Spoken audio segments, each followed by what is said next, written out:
네, 여러분 요즘은 영상 시대라고 합니다. 제가 말로 길게 설명하기보다는 영상을 하나 보고 또 같이 말씀을 나누면 좋겠는데요. 이 영상은 사랑의 교회에서 이전 구성전에서 헌금 특송으로 강한 용사 여호와라는 제목으로 한 형제님이 하나님께 올려드린 영상입니다. 45초 정도 되는데 한번 보시고 제가 말씀 이어가도록 하겠습니다.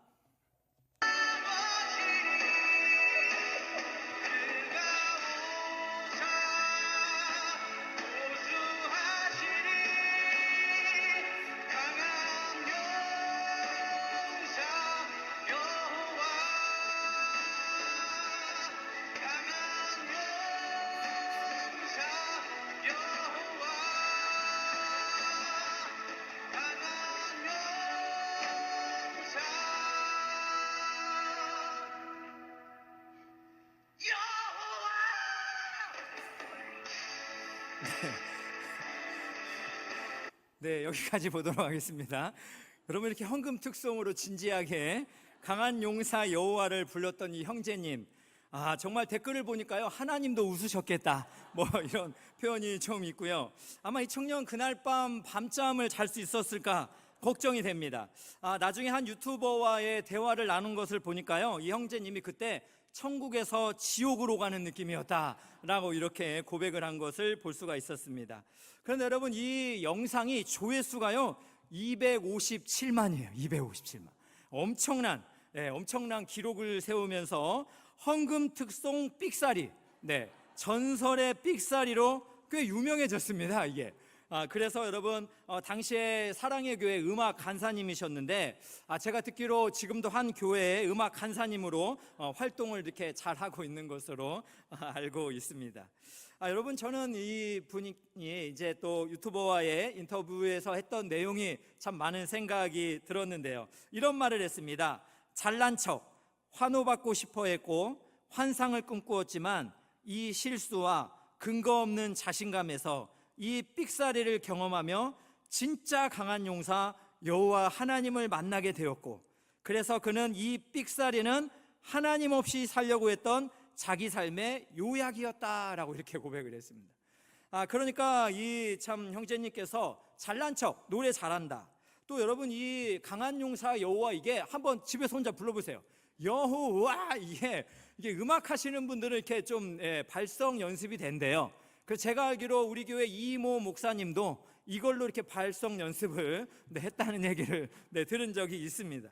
여러분, 이처럼 이 형제님도 자신이 고음을 올라간다는 것을 기대하면서 열심히 했다가 이 삑사리가 나면서 진짜 강한 용사 여호와를 만나고 또 하나님 없이 살려 했던 자기 삶이 이렇게 표현되어졌던 과거였습니다. 이런 정직한 고백을 했습니다.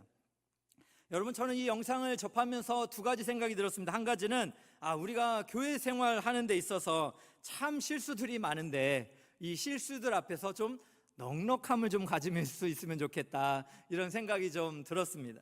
또 두 번째는 무엇이냐면 실수가 실패가 아닐 수도 있겠다라는 생각이 들었습니다. 이 형제님의 고백처럼 이날의 실수로 이 형제님은 하나님 앞에 자신의 민낯을 보이는 시간이 되었고, 그러면서 하나님을 만나고 삶에서 하나님의 영광을 드러내고자 하는 그런 마음을 결단하게 되었다라는 것을 볼 때, 여러분, 우리가 실수라고 생각하는 것들이 하나님 편에서 실패가 아닐 수도 있겠다라는 그런 적용을 해볼 수도 있을 것 같습니다.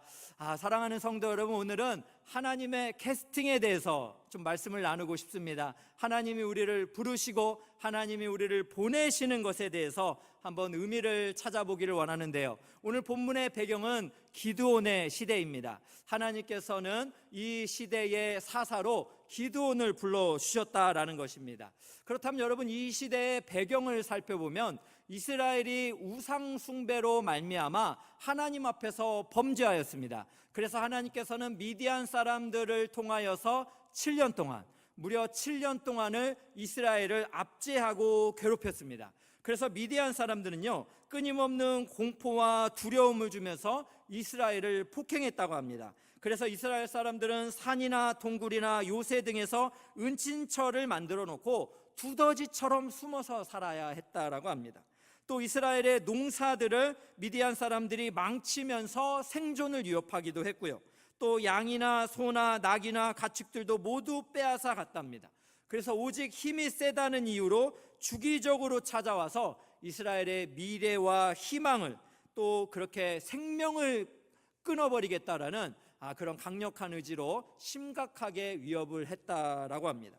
이런 위기 속에서 하나님께서 이스라엘을 위하여 한 사람을 택하셨는데 그 사람이 바로 기드온입니다. 그런데 오늘 저는 성경을 쭉 살펴보면서 기드온이 하나님의 사사로 부름받기에 충분한 조건을 가지고 있지 않다라는 생각이 오히려 더 많이 들었습니다. 오히려 기드온은 너무나 연약함을 많이 가지고 있다는 것을 보면서 많은 생각을 좀 하게 되었는데요. 제가 요약을 좀 해보니까 한 3가지 정도 기드온의 연약함이 나옵니다. 첫 번째는 무엇이냐면 겁이 많은 불완전한 사람이었어요. 기드온은 참 겁이 많은 완전하지 않은 사람이었습니다. 그래서 기드온이 처음 등장하는 이 모습은 밀을 포도주 틀에서 타작하고 있는 모습입니다. 오늘 말씀 11절 중반을 보겠습니다. 마침 요아스의 아들 기드온이 미디안 사람에게 알리지 아니하려 하여 밀을 포도주 틀에서 타작하더니, 밀을 타작하려면 타작마당이라는 넓은 공간에서 해야 되는데 지금 어디서 하는 것입니까? 포도주 틀이라는 아주 좁은 공간에서 숨어서 하고 있다는 거예요.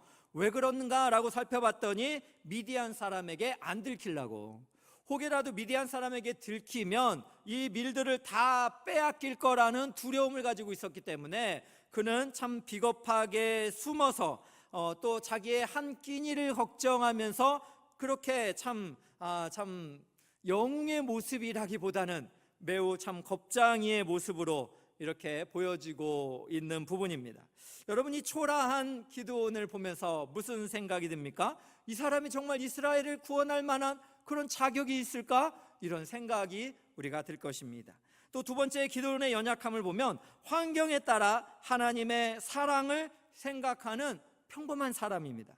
하나님께서는 오늘 말씀 12절에 이러한 기도를 향하여 큰 용사여 여호와께서 너와 함께 하시니라, 이런 말씀을 전했습니다. 그러나 그 말씀을 받았지만 기드온은요 반론을 제시해요. 하나님을 향해서 따지고 있습니다. 그 따지는 내용이 오늘 13절입니다. 한번 보겠습니다. 기드온이 그에게 대답하되 오 나의 주여 여호와께서 우리와 함께 계시면 어찌하여 이 모든 일이 우리에게 일어났나이까?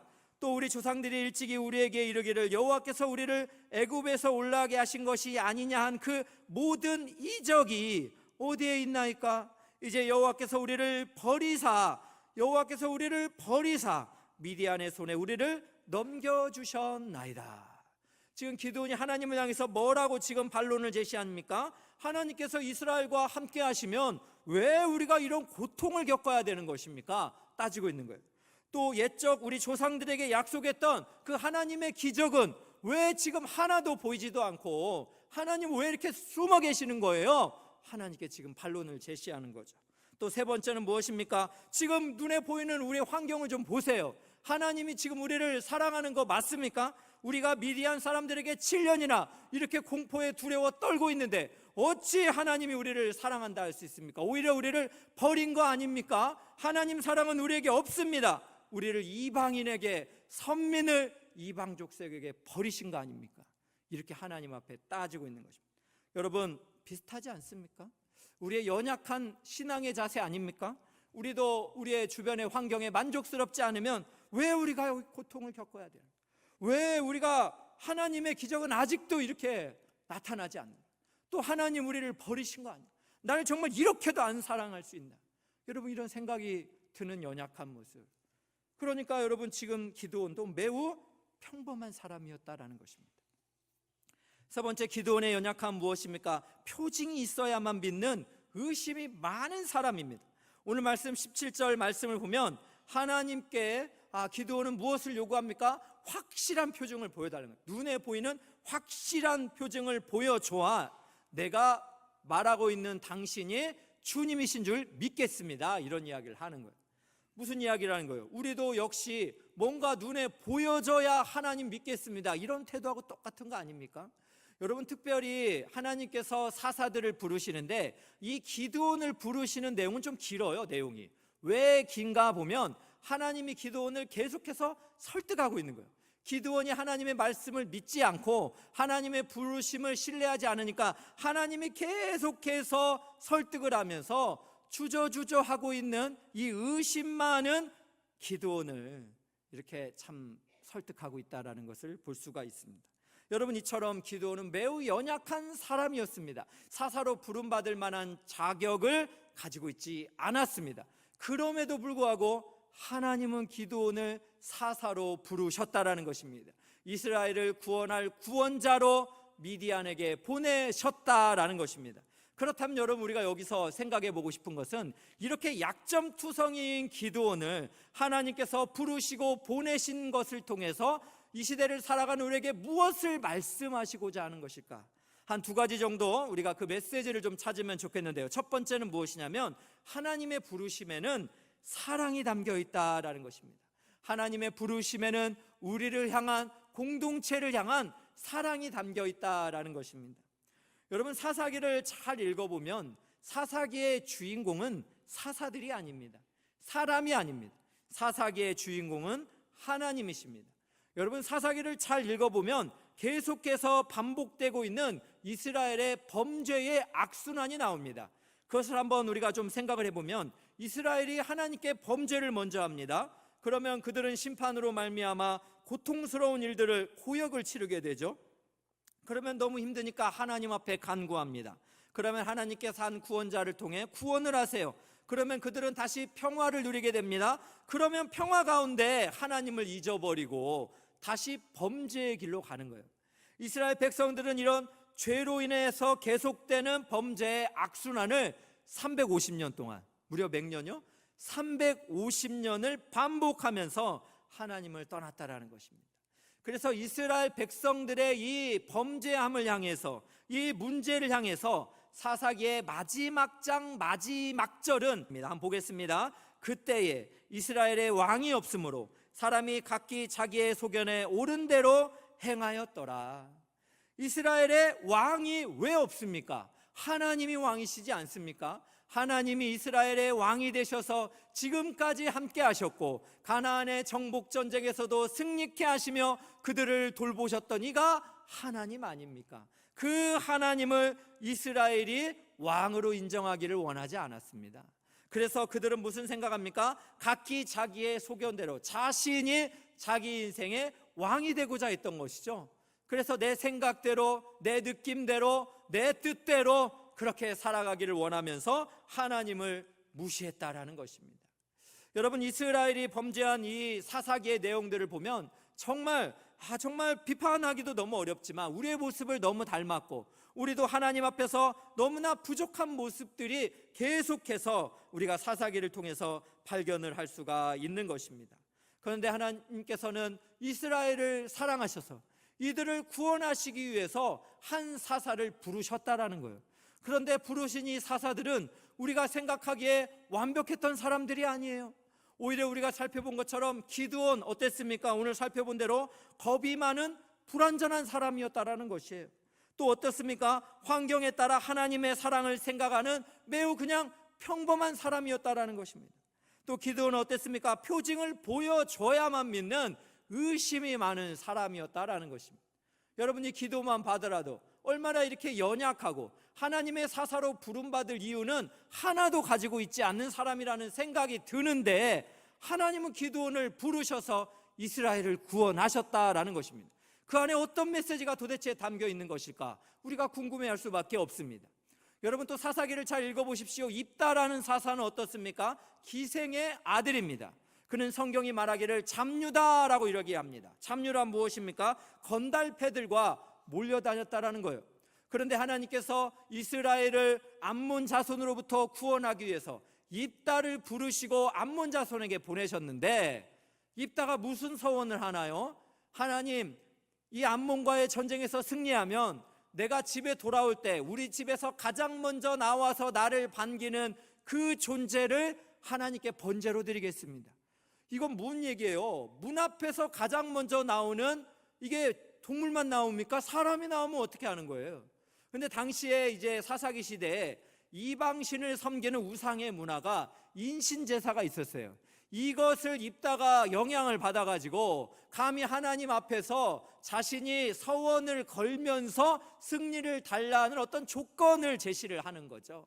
이런 연약한 모습에 입다, 결국 무남 동녀였던 여러분 그의 딸이 먼저 나왔고, 그가 고백한 대로 그 딸을 번제로 드려야 되는 엄청난 그런 비극적인 그런 사람이 되었습니다.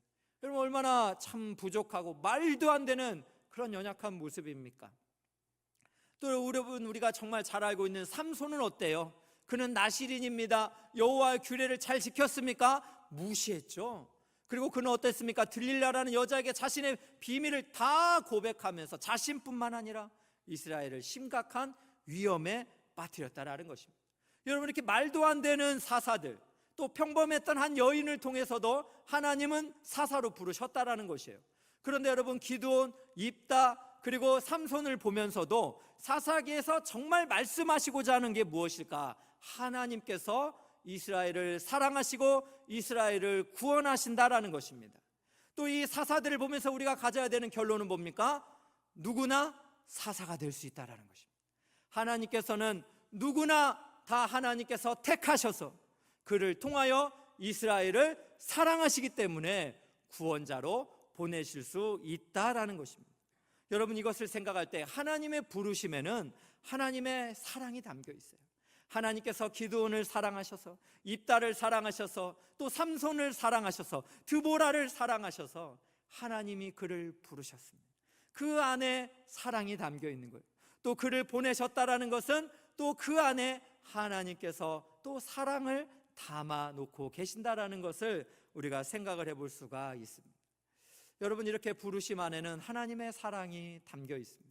그렇다면 여러분 어떻습니까? 여러분을 지금 사명지에서 부르신 하나님의 사랑에 감사하고 있습니까?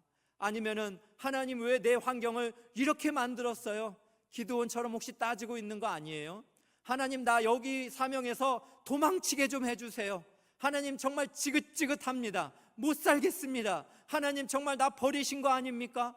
여러분 이렇게 하나님 오해하고 있는 거 아니에요? 여러분 척 콜슨이라는 사람이 있습니다. 미국 대통령의 측근으로 권력의 중심부에 입성을 했지만 워터게이트 스캔들로 수갑을 차면서 그의 삶은 자격들은 산산이 부서져 버렸습니다. 그의 자랑스러운 이름은 이제는 늦은 밤 토크쇼의 조롱거리로 전락을 하고 말았습니다. 하지만 그가 자신의 끝에 이르렀을 때 비로소 그의 삶을 통한 하나님의 역사가 본격적으로 시작이 되었는데요, 그의 입을 통해서 그가 직접 한 말이 있습니다. 여러분 한번 들어보시기 바랍니다. 내 삶의 거대한 역설은 하나님이 내 삶 속에서 전혀 뜻밖의 것을 사용하기로 선택하셨다는 것이다. 감옥에 들어가 살아계신 하나님의 능력으로 변화된 사람들의 얼굴을 볼 때마다 그것을 새삼 깨닫는다. 내 성공이나 성취, 학위, 상, 명예, 대법원에서의 승소, 하나님은 내 삶 속에서 이런 것들을 사용하시지 않았다. 하나님이 말 그대로 수천 명의 삶을 변화시키기 위해 내 삶 속에서 사용하고 계신 것은 바로 내가 전과자라는 사실이다. 여러분이 척 콜슨이 고백한 내용을 보세요. 자신이 그렇게 성공하고 또 학업이나 또 학위나 명예나 이런 승소했던 그런 과거를 하나님이 사용한 것이 아니라 수천 명의 사람들을 변화시키기 위해서, 하나님의 나라를 확장하기 위해서 하나님이 사용하신 것은 척 콜슨이 바로 전과자였다라는, 매우 연약한 사람이었다라는 것을 하나님께서 사용하셨다라는 것입니다.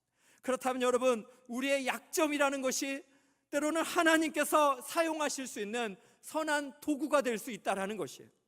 여러분 하나님의 캐스팅이라는 맥스 루케이드 목사님의 책이 있습니다.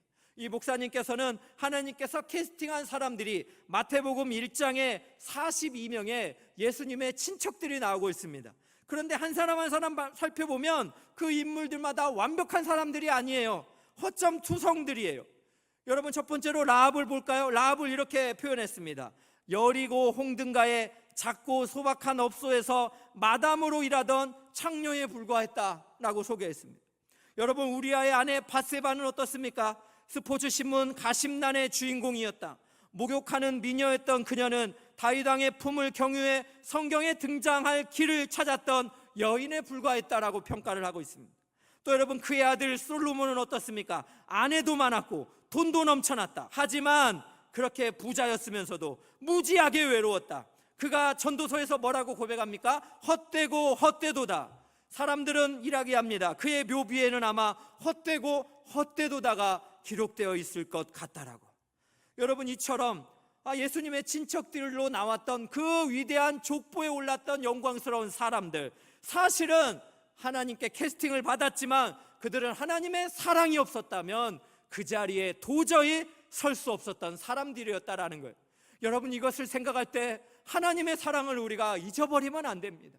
우리의 연약함 앞에서 눈물 나고 또 우리의 실패와 실수 속에서 아무것도 그렇게 하지 못할 영적인 침체에 빠져 있을 때, 그렇게 우리가 앉아 있기만 한다면, 그렇게 엎드려만 있다면 하나님의 사랑을 우리가 놓쳐버리는 것입니다. 사랑하는 성도 여러분, 고린도전서 1장 26절에서의 말씀을 우리가 기억하며 용기 내기 원합니다. 형제들아, 너희를 부르심을 보라. 육체를 따라 지혜로운 자가 많지 아니하며 능한 자가 많지 아니하며 문벌 좋은 자가 많지 아니하노다. 그러나 하나님께서 세상의 미련한 것들을 택하사 지혜 있는 자들을 부끄럽게 하려 하시라고. 세상의 약한 것들을 택하사 강한 것들을 부끄럽게 하려 하시고, 하나님께서 세상의 천한 것들과 멸시받는 것들과 없는 것들을 택하사 있는 것들을 폐하려 하시나니 이는 아무 육체도 하나님 앞에서 자랑하지 못하게 하려 하심이라. 사랑하는 귀한 성도 여러분, 하나님이 우리를 택하신 줄로 믿으시기를 축복합니다. 하나님께서 이렇게 연약한 죄인들을 택하신 것은 하나님께서 우리를 사랑하시기 때문이신 줄로 믿으시기를 축복합니다. 그러므로 하나님께서 영원한 사랑으로 나를 부르셨다라는 이 택하심의 은혜에 감사하면서 우리가 보내지는 사명지에 다시금 용기를 내시기는 여러분 모두가 되시기를 주님의 이름으로 축원합니다. 두 번째로 여러분, 본문을 통해 얻는 메시지가 있습니다. 그것은 무엇이냐면 하나님의 보내심에는 함께 하심의 약속이 담겨 있다라는 것입니다. 하나님께서 우리를 보내실 때는 함께 하겠다는 그 약속이 담겨 있다라는 것입니다. 여러분, 약속이 있다라는 것은 참 좋은 것입니다. 우리가 힘들고 어려운 환경에도 그 약속이 있기 때문에 우리가 이겨낼 수 있는 거 아닙니까? 남자친구를 군대로 보냈던 이 여자친구, 남자친구가 가기 전에 했던 이 약속, 그 약속을 믿기 때문에 쉽지 않지만 기다릴 수 있는 거 아니겠어요? 그렇다면 여러분, 만왕의 왕이신 하나님께서 누구와 약속하시는 거예요? 그분은 하나님 스스로에게 성경을 통해서 약속을 하십니다. 그렇기 때문에 이 약속은 절대로 변함이 없는 거예요. 세월이 흐르고 또 어떠한 환경이 변한다 할지라도 하나님께서 전능하신 그 능력 가운데 하신 그 약속의 말씀, 스스로에게 하신 약속은 반드시 성취된다는 것을 여러분 믿으시기를 바랍니다. 그렇다면 여러분, 하나님께서 이제 기드온을 사사로 부르시고 이제 기드온을 그렇게 이스라엘의 구원자로 보내십니다. 보내시면서 하나님께서 그의 사자를 통하여 기드온에게 뭐라 말씀하십니까? 오늘 말씀 12절입니다. 보겠습니다. 여호와의 사자가 기드온에게 나타나 이르시되 큰 용사여, 여호와께서 너와 함께 계시도다. 이 연약한 기드온을 하나님이 뭐라 부르시는 거예요? 큰 용사여 라고 부르십니다. 여러분, 여기서 큰 용사라는 말은 전쟁에 능한 군인들에게 사용되는 말입니다. 그런데 하나님께서 이스라엘 백성 중에 기드온을 큰 용사다라고 부르고 바로 이어서 여호와께서 함께 하신다라는 이 말씀을 주셨습니다. 이것을 연결시켜서 주신 말씀의 의미는 여호와께서 기드온과 함께 하시기 때문에 기드온은 연약하지만 큰 용사가 될 수 있다라는 것을 말씀해주고 있습니다. 여러분, 사사기에 나오는 이 전쟁은 어떤 전쟁입니까? 인간의 전쟁처럼 보이지만 신들의 전쟁입니다. 여러분, 이 전쟁의 승패는 사람에게 의해서 좌우되는 것이 아닙니다. 하나님에 의해서, 하나님의 전쟁이기 때문에 하나님께서 함께 하시는 그의 백성에게 승리가 주어지는 것입니다. 그렇기 때문에 하나님께서는 기드온을 부르시고 너와 함께 하리라 약속하시면서 큰 용사라 너의 힘으로 이스라엘을 구원하라 명령하십니다. 여기서 너의 힘으로라는 것은 하나님께서 직접 구원자로 부르셨으니 함께 하시는 능력으로 이스라엘을 미디안에서 구원하리라. 하나님의 약속이 담겨 있다라는 것입니다. 여러분이 약속을 직접 받으시면 여러분은 어떠겠어요? 막 용기가 나고, 아 그렇구나, 내가 이렇게 연약한데 여호와께서 나와 함께 하신다니 할렐루야, 이 환경을 막 돌파라는, 아 그렇게 좀 살아봐야 되겠다, 막 가슴에 소원이 들고 막 그렇게 막 열정이 솟아나고 그러시죠? 네, 그러셔야 합니다. 그러시죠? 그랬으면 정말 좋겠습니다. 그런데 여러분, 우리는 어때요? 기드온의 다음의 15절의 모습이 정말 너무나 인간적인 우리의 모습 같아요. 기드온은 하나님의 이 거룩한 부르심 앞에서 부정적인 반응을 보입니다. 한번 보겠습니다. 15절입니다. 그러나 기드온이 그에게 대답하되 오 주여, 내가 무엇으로 이스라엘을 구원하리까? 보소서, 나의 집은 므낫세 중에 극히 약하고 나는 내 아버지 집에서 가장 작은 자니이다. 여러분, 기드온의 얼마나 인간적인 모습이에요? 무엇으로 내가 이스라엘을 구원합니까? 므낫세 중에 극히 약합니다. 나는 내 아버지 집에서 가장 작은 자님. 기드온이 지금 자신의 현실을 그대로 표현한 겁니다. 기드온이 이렇게 핑계를 대고 있는 이유는 무엇입니까? 이스라엘 백성이 7년이라는 세월 동안, 오랜 세월 동안 미디안의 압제를 받으면서 공포에 떨다 보니까 하나님이 우리를 버리셨다라는 이 생각이 가득하다 보니까 이 영적인 침체 가운데서 뚫고 나오지 못하는 거예요. 하나님이 함께 하시리라, 너는 큰 용사라 말씀하고 계시는데도 믿어지지가 않는 거예요. 믿어지지가 않는 거예요. 하나님의 말씀이 믿어지는 것이 아니라 내 능력이 보이는 거예요. 내 연약함이 보이는 거예요. 내 환경이 보이는 거예요. 도대체 그런 일이 일어나지 않을 것 같아요. 여러분, 이것이 기드온의 모습이에요. 여러분, 이것이 이 시대를 살아가는 우리 그리스도인들의 깨어진 모습 아닙니까? 영적인 침체에 빠져있는 우리의 우울한 모습 아닙니까? 어느 자료니까요, 우리 대한민국의 5분의 1 정도는 우울증에 걸려있대요. 우리 대한민국이 너무나 우울한 시대를 살아가고 있습니다. 그 안에 크리스찬들은 얼마나 많이 있겠습니까? 여러분은 어떻습니까? 하루를 시작하면서 여호와께서 나와 함께 하신다, 그런 소망 때문에 찬란하게 떠오르는 태양빛에 여러분 감격하며 찬송하며 내가 오늘 또 감사함으로 나에게 주어진 사명의 길, 가정을 섬기고 직장을 섬겨보겠다, 이런 불타오르는 열정으로 하루를 살아가고 있습니까? 아니면 여전히 해결되지 않은 그 고질적인 문제 때문에, 문제가 무엇이었을까? 나는 왜 이렇게 연약할까? 나는 이렇게 정말 죄투성일까? 나는 왜 그때 그런 잘못을 했을까? 나는 왜 여전히 이렇게 실력이 없을까? 나는 여전히 이렇게 완벽하지 못할까? 다른 사람들과 비교하면서 그렇게 절망하며 사는 것, 여러분, 이것이 사실은 가장 큰 문제는 우리의 믿음 없음이에요. 여러분, 남에게 탓할 거 아니에요. 내가 믿음이 없는 거예요. 말씀이 믿어지지가 않는 거예요. 이 시대에 우리가 성경을 읽어도 하나님이 나에게 말씀하시는 음성처럼 들리지가 않아요. 여러분, 우리가 가슴을 찢어야 될 때입니다. 여러분, 우리가 하나님 앞에서 참회해야 되는 거예요. 여호와께 돌아가야 될 때인 거예요. 지금이야말로. 하나님께서 이런 기드온을 향해서 뭐라 말씀하십니까? 오늘 16절입니다. 여호와께서 그에게 이르시되 내가 반드시 너와 함께 하리니 내가 미디안 사람 치기를 한 사람 치듯 하리라. 반드시 너와 함께 하리니 내가 미디안 사람 치기를 한 사람 치듯이 쉽게 승리를 이기겠다는 것입니다. 하나님께서 함께 하시기 때문에 반드시 너를 도와주시겠다는 약속이에요. 여러분, 이 말씀을 통해서 우리가 오늘 신뢰해야 될 것은 무엇입니까? 하나님이 우리를 부르시고 우리를 사명지로 보내신다라는 그 약속 안에는 무엇이 담겨 있습니까? 하나님이 함께 하시겠다는 약속, 우리를 혼자 고아처럼 버려두지 않고 도우시겠다는 약속이 담겨 있다는 것을 믿으시기를 바랍니다. 그래서 여러분, 마태복음 28장에 예수님께서 하늘로 승천하시면서 제자들을 세상으로 보내시면서 하신 약속이 있어요. 우리 마태복음 28장 19, 20절 보겠습니다. 그러므로 너희는 가서 모든 민족을 제자로 삼아 아버지, 아들과 성령의 이름으로 세례를 베풀고 내가 너에게 분부한 모든 것을 가르쳐 지키게 하라. 볼지어다 내가 세상 끝날까지, 볼지어다 내가 세상 끝날 때까지 너희와 항상 함께 있으리라. 여러분, 우리가 세상 끝날 때까지 우리를 보내신 우리 예수 그리스도가 우리와 함께 하시고 우리를 도우실 줄로 믿습니다. 여러분, 또한 마태복음 10장 16절에 예수님께서 공생애 가운데 제자들을 그렇게 복음을 전하러 보내실 때 하신 약속이 있어요. 뭐라고 하셨습니까? 마태복음 10장 16절입니다. 보라, 내가 너희를 보냄이 양을 이리 가운데 보낸 것 같도다.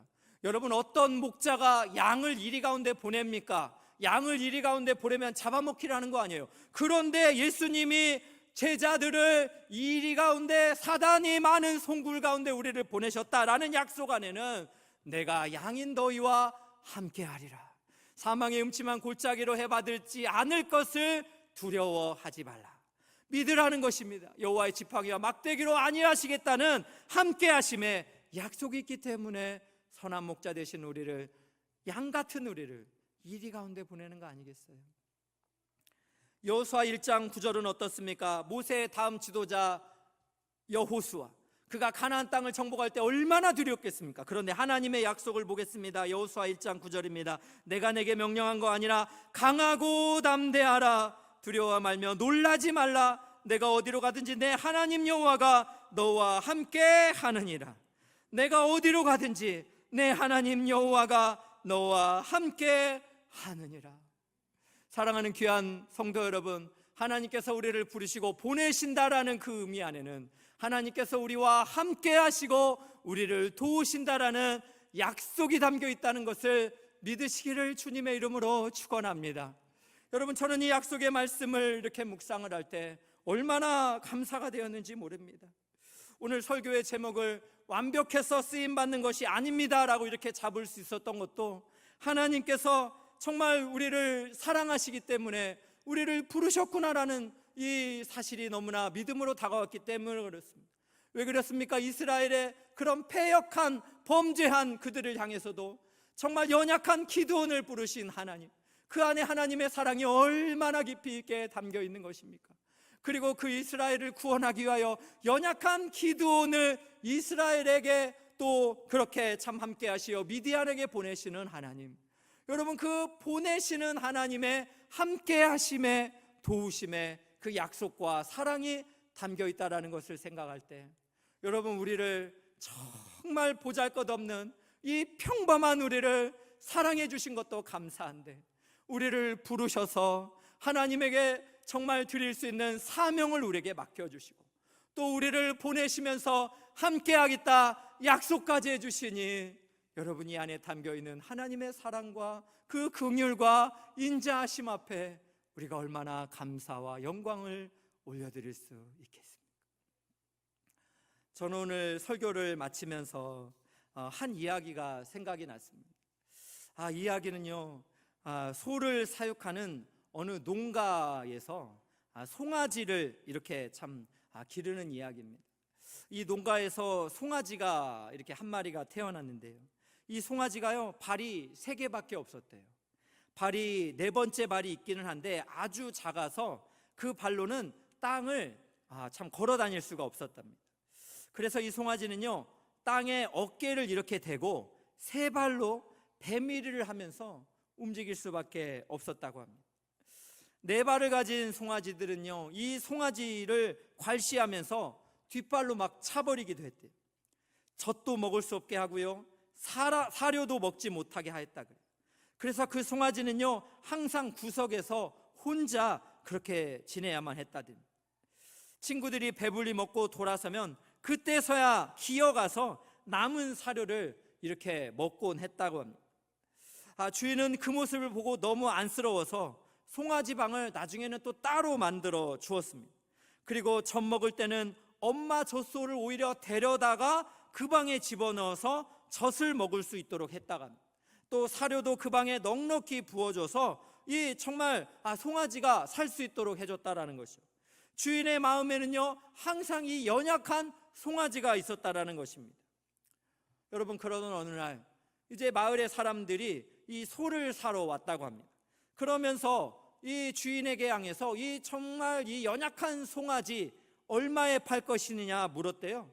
그랬더니 이 주인 아주머니가 참 이런 말을 했대요. 우리 이거 안 팔아요. 우리 이거 안 팔아요. 그래서 마을 사람들이 물었습니다. 그러면 어떻게 하려고요? 주인 아주머니가 말합니다. 끝까지 데리고 있어야죠. 끝까지 데리고 있어야죠. 여러분, 이 주인 아주머니의 마음에는 이 연약한 송아지가 항상 마음에 있었던 거예요. 다른 송아지들은 건강하게 또 그러한 삶들을 잘 살아가지만 이 연약한 송아지는 주인이 돌봐주지 않으면, 젖을 먹여주고 또 사료를 넣어주지 않으면 이 송아지가 살 수 없기 때문에 이 주인은 항상 이 송아지를 향해서 긍휼과 사랑의 마음이 가득했다라는 것입니다. 여러분, 이 이야기를 통해서 우리가 무엇을 생각합니까? 여러분, 하물며 인간도 이렇게 연약한 한 송아지를 향해서도 그를 향한 마음이 머물고 그를 향해서 사랑이 담기고 그를 어떻게 살 수 있을까, 이런 생각을 하게 하는데, 완전하신 사랑을 가진 하나님께서는 이 땅에서 주의 길을 걸어가는 사명자들이 때로는 세 발로 걷지 못하는 것 같고, 때로는 여러 가지 그렇게 깨지고 그렇게 낭패하고 그렇게 엎드려지는 많은 연약함들과 실패와 어려움들이 있을 때 하나님의 사랑이 오히려 우리 연약한 자들을 향해 있다라는 것입니다. 여러분, 하나님께서 우리를 이렇게 사랑해 주신다는 거예요. 세상 나라는 완벽해야만 쓰임을 받을 수 있습니다. 그래서 여러분, 우리가 세상을 살면서 남들보다 더 탁월해야 된다라는, 또 실패하면 죽는다라는 이 강박관념에서 그 덫에 빠져 있어서 얼마나 우리 스스로를 피곤하게 하며, 또 우리가 여러 가지 나의 결점 때문에 하나님이 주신 이 행복한 인생 속에서 감사를 잃어버리고, 여러분, 우리가 부족함 속에서 그렇게 원망하며 하루하루를 보낼 때가 얼마나 많은가요?